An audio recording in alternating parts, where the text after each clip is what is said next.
छाड़ी किभଳି भाव में नाटक हम एथिपाई समस्त समय विनियोग करी आज ये नाटक उत्सव अनुष्ठित होउछि। एथिरे आमे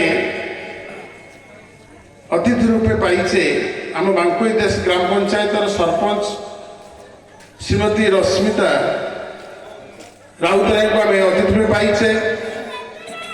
विशिष्ट समाजसेवी शिक्षक नेता श्रीयुक्त जयकृष्ण फेदसिंह महोदय को अतिथि पाइचे। आरिकिमा ग्राम पंचायत सरपंच श्रीयुक्त प्रमोद कुमार राउतर को अतिथि रूपे पाइचे।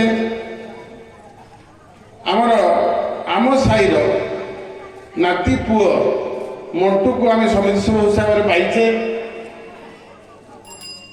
यही नाटकर जे निर्देशक राति दिन नशई पिलामानंकु प्ररोचना देइछि नाटक करिबार श्रीयुक्त होसंती श्रीयुक्त बसंत कुमार उत्तर कबाट महोदय।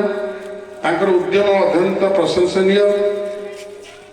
आमर विशिष्ट शिक्षाविद श्रीयुक्त ब्रजकिशोर सामंत सिंगार उपस्थित अछंती। संतोष कुमार दास उपस्थित अछंती। आमर नाटक आम प्रिंसिपाल शिशु मंदिर प्रदीप कुमार पात्र महोदय, आमर वार्ड मेंबर दुई वार्ड मेंबर जड़े प्रदीप आ जड़े सुमंत पात्र प्रदीप हरचंदन ये सब उपस्थित अछंती। समस्ते धन्यवाद दूची।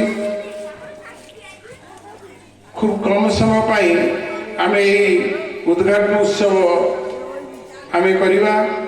तो प्रथमे आम ब्रजकिशोर समस्या को मुझे अनुरोध करी से खूब कम समय यार समय धारणा देवे।